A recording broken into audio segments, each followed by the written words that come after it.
दोस्तों, मैं हूं सूर्यकांत और एंडलेस नेचर इस मेरे यूट्यूब चैनल में मैं आप सबका स्वागत करता हूं। दोस्तों, इस वीडियो में आज हम फेंसिंग की एवरग्रीन और स्टर्डी वैरायटी कोनोकॉर्पस के बारे में कुछ नया जानने की कोशिश करेंगे।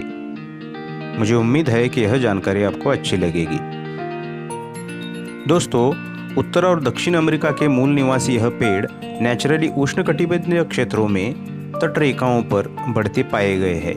यह प्रजाति कैरिबियन तटों से लेकर फ्लोरिडा तक और अमेरिका के तटीय क्षेत्र ब्राज़ील, पेरू से अंगोला और पश्चिम अफ्रीका के तट तक विशाल रेंज में फैली हुई है। कॉम्ब्रेटेसी परिवार की यह मैंग्रोव प्रजाति व्यापक तौर पर सभी जगह पर फैली हुई है। इसे कॉमनली हम ग्रीन बटनवुड, बटन मैंग्रोव इस नाम से जानते हैं। दोस्तों, इसकी मल्टीपल ट्रंक की वजह से यह कोनोकॉर्पस हमेशा गर्द झाड़ियों का रूप लेता है। यह उन क्षेत्रों में सबसे अच्छी ग्रोथ करता है जहां दिन का तापमान 25 से 30 सेल्सियस के दरमियान होता है। लेकिन अगर तापमान उच्चतम भी होता है तो भी कोनोकॉर्पस उसे आसानी से सहन कर सकता है, फेस कर सकता है। प्रतिकूल वातावरण में भी सर्वाइव करने के मामले में यह बहुत ही स्टर्डी प्लांट है और इसी के कारण संयुक्त अरब अमीरात में यह प्रजाति विशेष रूप से लोकप्रिय बन गई है। बंजर रेगिस्तान को कुछ हद तक हरियाली का रूप देने में इसकी खास सहयोगिता हो रही है। रेगिस्तान के मिट्टी के गुणों में काफ़ी हद तक सुधार करके उसे कृषि भूमि में परावर्तित करने में कोनोकॉर्पस का अच्छा योगदान दिखाई दे रहा है। दोस्तों, रेगिस्तान जैसे प्रतिकूल माहौल में सिर्फ वही पौधे पनपते हैं जिनमें प्रतिकूल वातावरण में सर्वाइव करने की सबसे अधिक क्षमता होती है। कोनोकॉर्पस उन्हीं में से एक है। इससे कोनोकॉर्पस के बारे में यह अनुमान सही है कि यह वैरायटी कम से कम पानी की जगह पर भी जीवित रह सकती है, वेल सर्वाइव कर सकती है। दोस्तों, यह बहुत ही लो मेंटेनेंस वाली, हरियाली कायम बरकरार रखने वाली एवरग्रीन वैरायटी है। आपके गार्डन के किनारे फेंसिंग के रूप में कोनोकॉर्पस ज़रूर होना चाहिए। हमेशा एवरग्रीन और लो मेंटेनेंस की वजह से कोनोकॉर्पस पूरी दुनिया भर की सड़कों के किनारे और बागानों के लिए काफ़ी लोकप्रिय हो गया है। दोस्तों, आजकल कोनोकॉर्पस ज़्यादातर फेंसिंग के लिए बहुत ही पॉपुलर साबित हो रहा है। इसके फेंसिंग को जिसे सही तरह से कटिंग्स करके आकार दिया गया हो, उसे देखकर ऐसा लगता है कि भूरे रंग की एक हरी दीवार हमेशा के लिए खड़ी है। इसका एवरग्रीन भूरा रंग आंखों को ठंडक देता है। कोनोकॉर्पस को कटिंग्स के माध्यम से हम मनचाहा आकार दे सकते हैं। दोस्तों, मल्टीपल ट्रंक की वजह से इसका फेंसिंग काफ़ी मजबूत और गर्द हो जाता है। आसानी से कोई जानवर या फिर इंसान इसे पार करके फेंसिंग के अंदर नहीं आ सकता। दोस्तों, यह हमेशा हरियाली और मजबूती देने वाला फेंसिंग बाकी आर्टिफिशियल फेंसिंग के मामले में बहुत सालों तक लंबी एक्सपायरी देता है। दोस्तों, रेनी सीजन में जब वातावरण में 95% वाटर ह्यूमिडिटी होती है, तब हम कोनोकॉर्पस को उनके सॉफ्ट और न्यू ब्रांचेस के कटिंग से बहुत आसानी से ग्रो कर सकते हैं।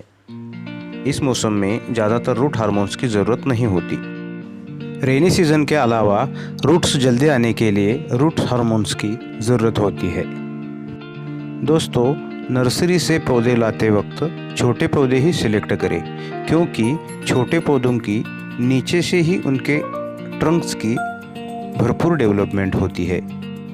दोस्तों, कोनोकॉर्पस की मैसिव रूट्स ज़मीन के अंदर तक चली जाती है और सारा पोषण तत्व खींच लेती है। इसलिए ज़मीन में लगाने पर इनके लिए कुछ खास मेंटेनेंस की या फिर न्यूट्रिशन की ज़रूरत नहीं होती। दोस्तों, घनी हरियाली के कारण कोनोकॉर्पस बढ़ते तापमान वृद्धि को स्थिर करने में काफ़ी मदद करता है। घने और मल्टीपल गर्द ट्रंक की वजह से यह ध्वनि प्रदूषण में भी काफ़ी सहायता करता है। आपके घर की बॉर्डर पर अगर हाइट में थोड़ा ज़्यादा कोनोकॉर्पस का फेंसिंग लगाया हुआ है तो आपको अनुभव होगा कि रास्ते पर उड़ती हुई धूल को भी ज़्यादातर अंदर यह नहीं आने देता। इसकी घनी ब्रांचेस उसे वहीं रोक देती है। दोस्तों, कोनोकॉर्पस को बिना कटिंग्स के मुक्त बढ़ने दिया जाए तो इनके घने पेड़ 20 मीटर तक या कभी कभार उससे भी ज़्यादा हाइट तक बढ़ते हैं और यह वैरायटी फेंसिंग के लिए ज़्यादा पॉपुलर होने के कारण इसे सीधे ज़मीन में ग्रो करना बहुत अच्छा होता है। इसलिए आपके घर के गार्डन में खुली जगह पर ही इसे ग्रो करना बेहतर होता है। इनकी मैसिव रूट सिस्टम की वजह से इन्हें पॉट्स में ग्रो करने में काफ़ी दिक्कतें आ सकती है। अगर बड़े पॉट्स या कंटेनरों में इसे आप ग्रो करना चाहते हैं तो सही कटिंग्स के साथ वेल मेंटेन की काफ़ी ज़रूरत होती है, क्योंकि सीधे ज़मीन की मिट्टी और गमलों या कंटेनरों में हमने अपने हिसाब से मिक्सचर करके भरी हुई मिट्टी, इनमें काफ़ी फ़र्क होता है। इसलिए गमलों में न्यूट्रिशन के बारे में थोड़ा उतार चढ़ाव रहता है। दोस्तों, पॉट्स की मिट्टी और नेचुरल लैंड के बारे में हम किसी और वीडियो में चर्चा करेंगे, क्योंकि यह बड़ा टॉपिक है। यहाँ उसकी डिस्कस की तो वीडियो बहुत लंबा हो जाएगा। दोस्तों, कोनोकॉर्पस उष्णकटिबंधीय जोन का प्लांट है, इसलिए इसे फुल सनलाइट की ज़रूरत होती है। इसलिए जहाँ सूरज की पूर्ण रोशनी साल भर रहती है, ऐसी जगह पे इन्हें लगाना चाहिए। घर का साउथ वेस्ट एरिया लगभग सभी पौधों के लिए अच्छा लोकेशन होता है। गोल्डन साइप्रस केयर इस मेरे पहले वीडियो में मैंने साउथ वेस्ट लोकेशन के बारे में थोड़ा विस्तार से बताया है, उस वीडियो को आप सर्च कर सकते हैं। दोस्तों, हर चीज़ का जैसे थोड़ा गुड इफेक्ट होता है, वैसे थोड़ा बैड इफेक्ट भी रहता है। कोनोकॉर्पस का जहाँ बड़ी संख्या में प्लांटेशन होता है, मतलब छोटे जंगलों जैसा प्लांटेशन जहाँ होता है, वहाँ इन पौधों की पराग से श्वसन संबंधी समस्या होती है, ऐसा कुछ लोगों का मानना है। मगर रिसर्च के आधार पर अगर यह बात प्रूव होती है तो ही इसे मानना चाहिए, ऐसा मुझे लगता है।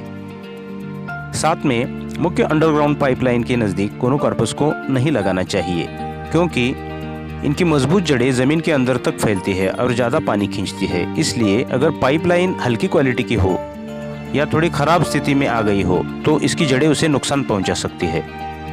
पूर्ण रूप से मतलब 60 फीट से भी ज़्यादा लंबाई तक इन्हें आप बढ़ाना चाहते हो तो घर की दीवारों से थोड़ी ज़्यादा दूरी पर ही इन्हें ग्रो करें। दोस्तों, कोनोकॉर्पस की छाल और पत्तों में टैनिन नाम की औषधि का मुख्य स्रोत पाया जाता है। ईंधन में भी इन पेड़ों की लकड़ी धीरे धीरे जलने के साथ बहुत गर्माहट पैदा करती है और इनकी लकड़ी से निर्माण किया गया कोयला उच्च प्रति का होता है। इसकी लकड़ी इतनी कठिन और टिकाऊ होती है कि नावों के निर्माण में उनका उपयोग किया जाता है। इससे आपको इसकी मजबूती का पता चलेगा। इंडिया में ज़्यादातर एनिमल्स इनकी पत्तियों को नहीं खाते, इसलिए इनका फेंसिंग आसानी से अंदर की रखवाली करता है। मगर अफ्रीका में अफ्रीकी भैंसों को इनकी पत्तियों को खिलाया जाता है। दोस्तों, वीडियो अच्छी लगी तो वीडियो को लाइक, शेयर और सब्सक्राइब करना ना भूलें और पास के बेल आइकॉन को भी प्रेस कर दें, जिससे नई नोटिफिकेशंस आपको मिलती रहेंगी। अगले वीडियो में फिर मिलेंगे एक नए प्लांट के साथ। टिल देन, गुड बाय, ओम साई।